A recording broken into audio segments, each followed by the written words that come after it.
1843 ചെറൂർ പടക്ക് ബഹുമാനപ്പെട്ട മമ്പറത്തെ തങ്ങളാണ് നേതൃത്വം കൊടുത്തതെന്നല്ലേ പറയുന്നത്. 843 ചെറൂർ പട. പക്ഷെ അതിന്റെ പശ്ചാത്തലം എന്ന് പറയുമ്പോൾ ചിലതിനെ വർഗീയമാക്കും. വർഗീയെന്നൊന്നും പറഞ്ഞുകൂടാ. അതിന്റെ ശരിയായ ചരിത്ര പശ്ചാത്തലം പറയുന്നത് കപ്രാട്ട കൃഷ്ണപ്പണിക്കരുടെ വീട്ടിൽ അടിച്ചു തെളിക്കുന്ന ഒരു പെണ്ണുണ്ടായിരുന്നു. ഹരിജൻ കുടുംബത്തിൽപ്പെട്ട ഒരു പെണ്ണ്, ചക്കി എന്ന് വിളിക്കുന്ന ചിരിത എന്ന പേരുള്ള ഒരു പെണ്ണുണ്ടായിരുന്നു. ആ പെണ്ണാട് അടിച്ചു തെളിക്കുമ്പോൾ അവർക്കൊരു പരിധിണ്ട്. ആ പരിധിന്റെ അപ്പുറത്ത് കയറാൻ പാടില്ല. പരിധിന്റെ അപ്പുറത്ത് കയറാൻ പാടില്ല. അയത്തല്ലേ, അത് അവരുടെ മത നിയമമാണ്. നമ്മളതിൽ ഇടപെടണ്ട, അതിനെ ആക്ഷേപിക്കാൻ വേണ്ട, അത് വേറെ കാര്യം. അങ്ങനെ ഈ ചിരിത, ഈ പെണ്ണ് ഈ രീതിയിലൂടെ പ്രവർത്തിച്ചുകൊണ്ടിരിക്കുമ്പോൾ എന്തോ ശരീരത്തിൽ ഒരു പ്രത്യേക രോഗം പിടിപെട്ട് ചൊറിയോ പുറത്തെ എന്തോ ഒരുപാട് ചികിത്സ നടത്തി. ചികിത്സകൾ ഒരുപാട് നടത്തിയിട്ടും ഫലിക്കുന്നില്ല.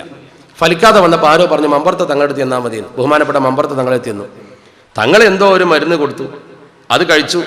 ഇവളെല്ലാം അസുഖം മാറി, സുഖമായപ്പോൾ പെണ്ണ് മനസ്സോട് തീരുമാനിച്ചു ഞാൻ ഏതായാലും ഇസ്ലാമാവുകയാണ്.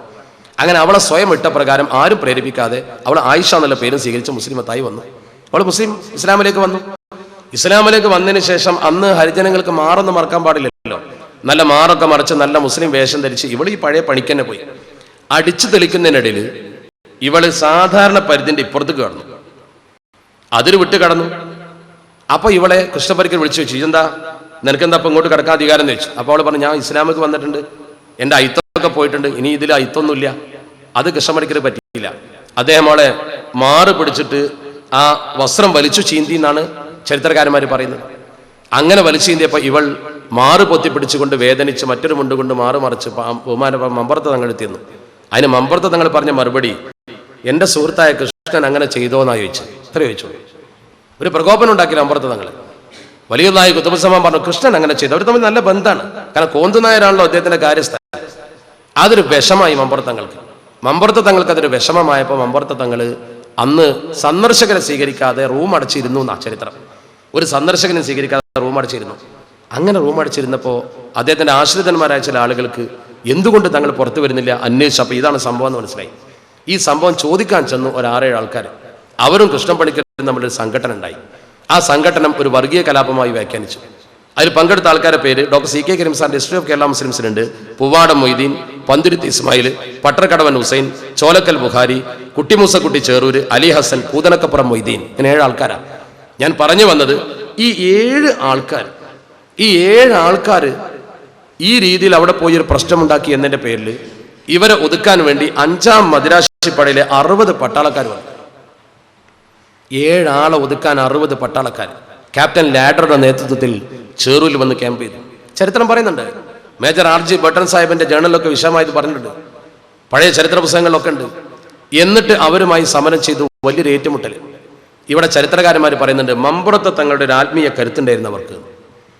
ആ ആത്മീയ കരുത്ത് കൊണ്ട് ആ 7 ആളെ ഇത്ര വലിയ പ്രഗത്ഭർ വന്ന് വെടിവെച്ചിട്ടും 4 പട്ടാളക്കാർ മരിച്ചു എന്ന് ബ്രിട്ടീഷ് രേഖയിൽ തന്നെ പറയുന്നുണ്ട്. ശരിക്കുള്ള ചരിത്രം 20 ആൾ മരിച്ചു എന്ന്, ഒരു സുബേദാർ അടക്കം. അതാണ് ചേറൂർ പട. ഈ ചേറൂർ പട സ്വാതന്ത്ര്യ സമരത്തിന്റെ ഭാഗമായി തന്നെയാണ് നമ്മൾ വ്യാഖ്യാനിക്കപ്പെടുന്നത്. അന്നുള്ള ചെറിയ സംഘടനകളെ വർഗീയമായി വ്യാഖ്യാനിക്കാൻ ബ്രിട്ടീഷുകാർക്ക് താല്പര്യമായിരുന്നു. ഈ ചേറൂർ പടയിൽ മരണപ്പെട്ട 7 പേരുടെ മയ്യത്താണ് തിരൂരങ്ങാടി മന്ദാനിപ്പറമ്പിലെ ആ സ്ഥലത്ത് അടക്കിയിട്ടുള്ളത്. അവിടേക്ക് സിയാറത്തിന് പോയതാണ് ആലി മുസ്ലിം 921. ആ സിയാറത്ത് യാത്രയിലാണ് വെടിവെപ്പുണ്ടായതും തിരൂരങ്ങാടി സംഭവം ആരംഭിക്കുന്നതും മലപ്പുറം മലബാർ പ്രദേശം കത്തുന്നതും അന്നാണ്. ആ സിയാറത്ത് യാത്രയുമായി ബന്ധപ്പെട്ട സംഭവമാണ് അത് കാണുന്നത്. എന്നതുപോലെ തന്നെ സ്വാതന്ത്ര്യ സമര ചരിത്രത്തിലെ സുപ്രധാനമായ അധ്യായമാണ് തൃക്കളൂർ സമരം. തൃക്കളൂർ സമരം എന്ന് പറയുന്നത് മറക്കാൻ കഴിയില്ല. തൃക്കളൂർ സമരം ഇപ്പൊ നമ്മളിപ്പോ ഇത് പറയേണ്ട ഒരു സന്ദർഭവും കൂടിയാണെന്ന് എനിക്ക് തോന്നുന്നുണ്ട്. പാണക്കാട് സയ്യിദ് മുഹമ്മദ് അലി ശിഹാബ് തങ്ങൾ മരണപ്പെട്ടു പോയി. അള്ളാഹു അദ്ദേഹത്തിന് മഗ്ഫിറത്തും റഹ്മത്തും നൽകുമാറാവട്ടെ. സയ്യിദ് മുഹമ്മദ് അലി ശിഹാബ് തങ്ങളുടെ ആ കുടുംബം, ഇപ്പൊ കേരളത്തിൽ ഒരുപാട് സയ്യിദ് കുടുംബം ഉണ്ടല്ലോ, സയ്യിദന്മാർ ഒരുപക്ഷെ സദസ്സിലുണ്ടായിന്ന് വരും. പക്ഷേ കേരളത്തിലെ ഒരു സയ്യിദ് കുടുംബത്തിന് ലഭ്യമാകാത്ത വലിയ ഒരു മഹത്വം, വലിയ ഒരു പ്രസിദ്ധി എന്തുകൊണ്ട് പാണക്കാട് കുടുംബത്തിനുണ്ടായി? അവിടെ നമ്മൾ പഠിക്കേണ്ട പ്രധാനപ്പെട്ട ഒരു പാഠമുണ്ട്. ആ വലിയ പാഠം നമ്മൾ പഠിക്കുമ്പോൾ നമുക്ക് മനസ്സിലാകുന്നത് അതും ഇന്ത്യൻ സ്വാതന്ത്ര്യ സമരവുമായി ബന്ധപ്പെട്ടതാണ്. അതെങ്ങനെ? ഇന്ത്യൻ സ്വാതന്ത്ര്യ സമരത്തിൽ വലിയ സംഭാവന കൊടുത്തൊരു മഹാനായിരുന്നു ബഹുമാനപ്പെട്ട സയ്യിദ് ഹുസൈൻ ആറ്റക്കോയ തങ്ങൾ ഹദറമി. ഈ ഹുസൈൻ ആറ്റക്കോയ തങ്ങൾ ഹദറമി എന്ന് പറയുന്ന മഹാൻ പാണക്കാട് കുടുംബത്തിലെ പ്രധാനപ്പെട്ട ഒരു കണ്ണിയാണ്. കാരണം പാണക്കാട്ടെ ചരിത്രം നിങ്ങൾ പഠിക്കുകയാണെങ്കിൽ നിങ്ങൾക്ക് ശരിക്കും ബോധ്യവും. പാണക്കാട്ടെ കുടുംബത്തിൽ ആദ്യമായി കേരളത്തിലേക്ക് കടന്നു വരുന്ന ആള് വളപട്ടണം തങ്ങന്മാരിൽപ്പെട്ട സയ്യിദ് ഷിഹാബുദ്ദീൻ അലിയുൽ ഹദറമി എന്ന് പറയുന്ന മഹാനായ തങ്ങളാണ് പാണക്കാട് കുടുംബത്തിൽ ആദ്യം കേരളത്തിൽ വന്നത്. അദ്ദേഹത്തിന്റെ മകൻ ഹുസൈൻ മുല്ലക്കോയ തങ്ങൾ കോഴിക്കോട് അന്ത്യവിശ്രമം കൊടുത്തു. കോഴിക്കോട് ഇളയപള്ളിയിലുണ്ട് ഹുസൈൻ മുല്ലക്കോയ തങ്ങൾ. ആ ഹുസൈൻ മുല്ലക്കോയ തങ്ങളുടെ മക്കളിൽ പ്രധാനിയായ ഒരാൾ മലപ്പുറത്തേക്ക് വന്നു. അതാണ് സയ്യിദ് മുഹ്ലാറുൽ ഹദറമി. അദ്ദേഹം മലപ്പുറത്തെ ശുഹദാക്കളുടെ പള്ളിയിലാണ് മരിച്ചെടുക്കുന്നത്. സെയ്ദ് മുഹനാറുൽ ഹദർമി തങ്ങളുടെ മകനാണ് സെയ്ദ് ഹുസൈൻ ആറ്റക്കോയ തങ്ങൾ. ഈ ഹുസൈൻ ആറ്റക്കോയ തങ്ങളാണ് മലപ്പുറത്ത് ഈ കുടുംബം പ്രസിദ്ധമാക്കിയത് പാണക്കാട്ട്. ഹുസൈൻ ആറ്റക്കോയ തങ്ങളുടെ മകനാണ് കോയഞ്ഞിക്കോയ തങ്ങൾ, കോയഞ്ഞിക്കോയ തങ്ങളുടെ മകനാണ് പൂക്കോയ തങ്ങൾ, പൂക്കോയ തങ്ങളുടെ മകനാണല്ലോ ശിഹാബ് തങ്ങൾ. അങ്ങനെയാണ് ചരിത്രം വരുന്നത്. ഇതിൽ സെയ്ദ് ഹുസൈൻ ആറ്റക്കോയ തങ്ങൾ എന്ന് പറയുന്ന മനുഷ്യന്റെ ഏറ്റവും വലിയ പ്രസിദ്ധി എന്നറിയോ? അദ്ദേഹം സ്വാതന്ത്ര്യ സമരത്തിൽ ബ്രിട്ടീഷുകാരെ വെള്ളം കുടിപ്പിച്ച മഹാനാണ്. അതിന് ഏറ്റവും വലിയ തെളിവാണ് ഒന്ന് തൃക്കളൂർ സമരം. തൃക്കളൂർ സമരം എന്ന് പറഞ്ഞാൽ അതൊരു കെട്ടുകഥയൊന്നുമല്ല, വളരെ ഗൗരവതരമായി നമ്മൾ പരിശോധിച്ചാൽ കാണാൻ പറ്റും. ഹിന്ദു മുസ്ലിം ബന്ധം രൂഢമാലമായി നിൽക്കുന്ന സമയത്ത് ഹിന്ദു മുസ്ലിം ബന്ധം വഷളാക്കാൻ ബ്രിട്ടീഷുകാർ ഉപയോഗിച്ചൊരു സംഭവമാണ്. അതിന്റെ പശ്ചാത്തലം ഇങ്ങനെയാണ്. മലപ്പുറത്ത് കണ്ണഞ്ചേരി രാമൻ ചോഴിക്കുട്ടി എന്ന് പറയുന്ന രണ്ട് ജേഷ്ഠാനുജന്മാരുണ്ടായിരുന്നു, രാമനും ചോഴിക്കുട്ടി. രാമൻ ചോഴിക്കുട്ടി ഈ രണ്ടു പേരും ഒന്നിച്ച് ജീവിക്കുന്ന സന്ദർഭത്തിൽ രാമൻ മദ്യപാനിയാണ്. മദ്യപാനിയായ രാമൻ എപ്പോഴും ജേട്ടനോട് പണം ചോദിക്കും മദ്യപിക്കാൻ. സ്വാഭാവികമായിട്ടും ജേട്ടനോട് ഇങ്ങനെ പണം ചോദിച്ച് ബുദ്ധിമുട്ടിക്കുമ്പോൾ ഒരു പ്രയാസം കാണും. ആ പ്രയാസത്തിന്റെ പശ്ചാത്തലത്തിൽ അവസാനം ഇയാൾ കൊടുക്കൽ നിർത്തി ഇവനെ ശരിക്ക് ഇനി നിനക്ക് കുടുംബസ്വത്തിൽ അവകാശമില്ലെന്ന് പറഞ്ഞു. ഇത് രാമൻ പ്രകോപിതനാകാൻ ഇടയാക്കി. അങ്ങനെ ജേട്ടനെ ഒരു പാഠം പഠിപ്പിക്കാൻ രാമൻ തീരുമാനിച്ചു. ജേട്ടനെ പാഠം പഠിപ്പിക്കാൻ എന്താ മാർഗം? ജേട്ടനെ പാഠം പഠിപ്പിക്കാൻ ഒറ്റ മാർഗ്ഗമേ ഉള്ളൂ. അന്നത്തെ മാർഗ്ഗം അനുസരിച്ച് മുസ്ലിങ്ങളെ കൂടെ കൂട്ടുക, എന്നിട്ടൊരു വർഗീയ പ്രശ്നം ഉണ്ടാക്കുക. അതാണ് രാമന്റെ ഏർപ്പാട്. അപ്പൊ അവൻ അത് മനസ്സിൽ കണ്ടിട്ട് ഇവൻ എന്ത് ചെയ്തു? നേരെ പോയി ഇത് മനസ്സിൽ കണ്ടുകൊണ്ട് ഇവൻ നേരെ പാണക്കാട് സെയ്ദ് ഹുസൈൻ ആറ്റക്കോയ തങ്ങളെ എടുത്തിരുന്നു. അന്ന് ഹുസൈൻ ആറ്റക്കോയ തങ്ങളെ പ്രതാപ കാലഘട്ട. തങ്ങളോട് പറഞ്ഞു, തങ്ങളെ എനിക്ക് ഇസ്ലാം ചേരണം എന്ന് പറഞ്ഞു. അപ്പൊ തങ്ങൾക്കുള്ള പ്രത്യേകത എന്താ?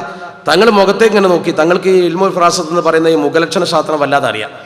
മുഖലക്ഷണ ശാസ്ത്രം അതൊരു വലിയ വിഷയമാണല്ലോ. മുഖത്തേക്കാണ് നോക്കിയാൽ സത്യം പറയും. അത് തന്നെ നിങ്ങൾക്കറിയില്ലേ, ശംസുല്ലമാ നവറല്ലാഹു മർക്കദ മഹാൻ പട്ടിക്കാട് കോളേജിൽ പഠിപ്പിക്കുന്ന കാലത്ത് ഷെയ്ഖുന കോളേജിൽ പ്രിൻസിപ്പളാണ്. കുട്ടികളൊക്കെ അഡ്മിറ്റ് ചെയ്ത് കഴിഞ്ഞിട്ടുണ്ട്. കുട്ടികളൊക്കെ അഡ്മിറ്റ് ചെയ്ത സമയത്ത് ബഹുമാനപ്പെട്ടവർ അസന്റേഷൻ പത്രം ഇങ്ങനെ വായിച്ചുകൊണ്ടിരിക്കുമ്പോൾ കുറച്ച് കുട്ടികൾ ഗേറ്റ് കടന്നിട്ട് വരുന്നുണ്ട്. ഈവനിങ് വാക്കൊക്കെ കഴിഞ്ഞിട്ട് വൈകുന്നേരത്തെ നടത്തം കഴിഞ്ഞ് വരുന്ന കുട്ടികൾ കൂട്ടത്തിൽ ഒരാളെ ഷെയ്ഖുനെ ശരിക്കും നോക്കി. അലവി എന്നാ അവൻ്റെ പേര്. ഒതുക്കുങ്ങക്കാരനാണ്. ഇവിടെ വാന്നാണ്. അവൻ ചെരിഞ്ഞൊരു നോട്ടുണ്ട്. ഇവിടെ വാന്നാണ്. അലവിനെ വിളിച്ചിട്ട് പറഞ്ഞു, നിന്നെ ഇവിടെ പറ്റൂല, നിന്റെ മുഖലക്ഷണം ശരിയല്ല, പോയിക്കോർ. പെട്ടെടുത്ത് പോവല്ല, നിർവാഹമില്ലല്ലോ. പോയിട്ട് പിന്നെ അയാൾ അഫ്ദുലമ പഠിച്ചു. ജോലി ആവശ്യാർത്ഥം പണത്തിൻ്റെ ആവശ്യത്തിനോ മറ്റൊക്കെ ബന്ധപ്പെട്ട് മിഷണറി പ്രവർത്തനവുമായി ബന്ധപ്പെട്ട് വിദേശത്ത് പോയി തിരിച്ചു വന്ന് അവനാണ് മഞ്ചേരിയിൽ മർക്കസുൽ ബിഷാറ ആരംഭിച്ച ഫാദർ അലവി. ഇവനെങ്ങനെ ഫാദർ അലവി ആവുന്ന ബഹുമാനപ്പെട്ട ശൈഖുനെ മുമ്പിൽ കണ്ടു. അതാണ് ഇത്തഖു ഫിറാസത്തുൽ മുഅ്മിൻ ഫഇന്നഹു യൻദുറു മിൻ നൂരില്ലാഹി ഖാല റസൂലുള്ളാഹി സ്വല്ലല്ലാഹു അലൈഹി വസല്ലം. അത് ഫിറാസത്താണ്. അത് ശരിക്ക് ആ ലക്ഷണശാസ്ത്രം കണ്ടവരോട് പറയും.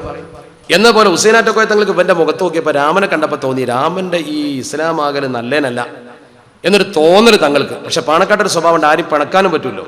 അപ്പൊ തങ്ങൾ രാമനോട് നല്ലൊരു മറുപടി അറിഞ്ഞു. രാമ, ഇസ്ലാമിലേക്ക് ഇപ്പൊ ആളെ ചേർക്കുന്നുണ്ടോ എന്ന് ഞാൻ അന്വേഷിച്ചിട്ട് അടുത്ത ആഴ്ച പറഞ്ഞുതരാം, ഈ അടുത്ത ആഴ്ച വാ.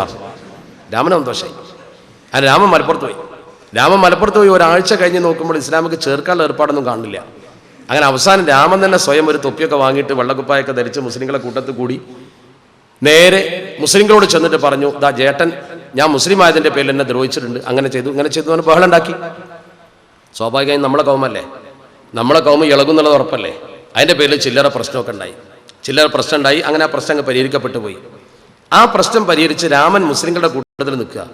അതിൻ്റെ ഇടയ്ക്ക് രാമൻ അത്യാവശ്യം പൈസ ഒക്കെ കിട്ടി. ജേട്ടനോ എന്തോ കുടുംബപരമായ കാര്യങ്ങളായിരിക്കാം.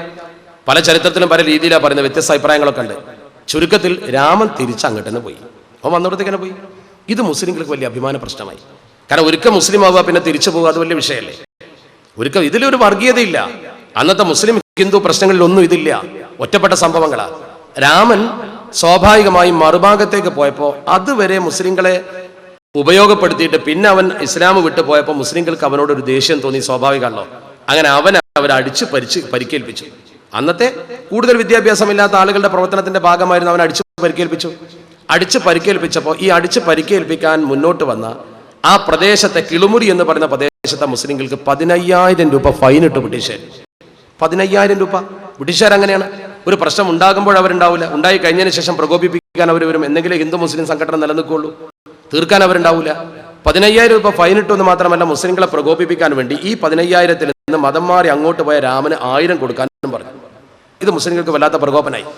ആ പ്രകോപനത്തിന്റെ പശ്ചാത്തലത്തിൽ അരങ്ങേറുന്ന എന്താ? At 4 AM on 27th December 1884, 1884 December മാസം 27-ാം തീയതി രാവിലെ 4 മണിക്ക് Kolakkadan Kuttiyassan and 11 other Mappilas proceeded to the house of Kannancheri Chozhikutty, the brother of the apostate K. Raman. Apostate എന്ന് പറഞ്ഞാൽ മതപരിത്യാഗിയായ രാമന്റെ സഹോദരനായ കണ്ണഞ്ചേരി ചോഴിക്കുട്ടിയുടെ വീട്ടിലേക്ക് ഒന്നിച്ചൊരൊറ്റ മാർച്ച്, ഒരു ഭീഷണിപ്പെടുത്തൽ മാർച്ച്.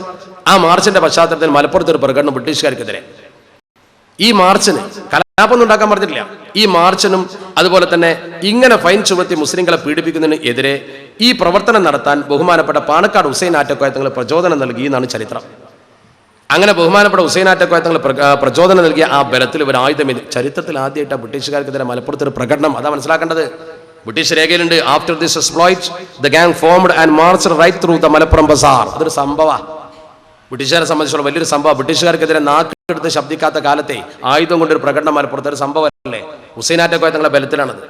പ്രകടനം നടത്തി, പട്ടാളം ഇറങ്ങി. പട്ടാളം അങ്ങോട്ട് ഇറങ്ങി ഭീകരമായി ഇവരെ നേരിടും എന്ന ഘട്ടം വന്നപ്പോൾ ഒരു റെഡ് അലർട്ടൊക്കെ പ്രഖ്യാപിക്കുന്ന പോലെ പ്രഖ്യാപിച്ച് പട്ടാളം അങ്ങോട്ട് ഇറങ്ങിയപ്പോൾ ഇവരാണ് മുങ്ങി.